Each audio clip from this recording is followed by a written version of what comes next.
Au petit matin, sur les hauteurs du Mont Beuvray, ces cavaliers s'apprêtent à reprendre la route. On reprend un bout du tour équestre comme ça, on arrive sur le massif du Haut-Folin. Ils ont passé la nuit ici, avec leurs chevaux. Une étape à Bibracte, au milieu de 2 jours en itinérance dans le Morvan. On se réveille, il y a les chevaux à côté. Le bivouac, c'est un petit côté sympa. Et ici, c'est un endroit que je trouve magique en fait. L'ambiance est formidable et la forêt, les arbres sont magnifiques. Les points de vue sont superbes et le côté site archéologique, il y a une histoire avec le lieu et du coup, c'est vrai que c'est assez impressionnant. Vous êtes tous prêts? Eh bien, on est parti alors. Hop, allez. Au programme aujourd'hui, une escapade au cœur des forêts morvandelles. Une immersion en évitant au maximum les grands axes, rendue possible grâce à plus de 600 km de sentiers entretenus et balisés pour la randonnée équestre.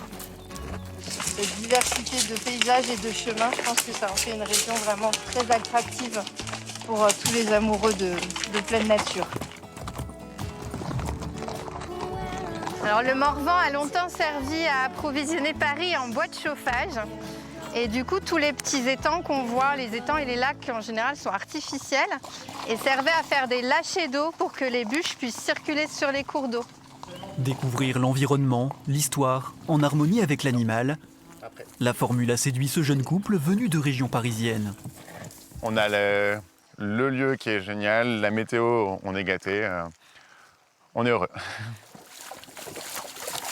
Le cheval sait où il met ses pieds à peu près, évidemment on est présent, mais le regard est libéré, quoi. On n'est pas forcément focus sur comme on devrait l'être en voiture par exemple ou en vélo. C'est super agréable. On accède à des endroits auxquels on n'accède pas en voiture, ou voilà.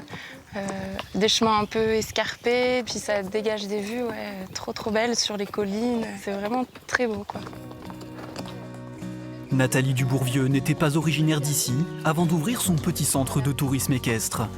Une façon de boucler une boucle, elle qui a découvert la région grâce au cheval.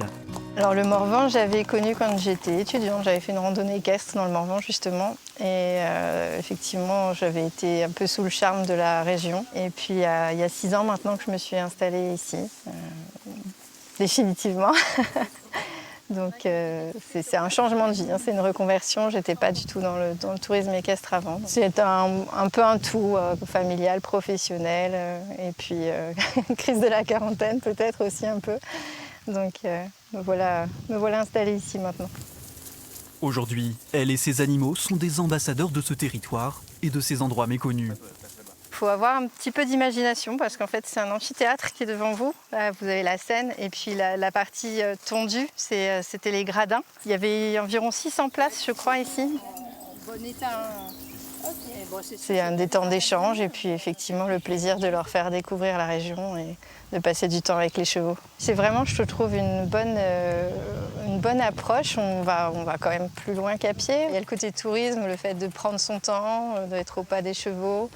De voir au-dessus des haies aussi, parce que par exemple moi je suis pas très grande et quand je suis à pied je vois pas forcément le paysage, donc prendre un peu de hauteur et puis profiter, voilà, effectivement, au rythme des chevaux.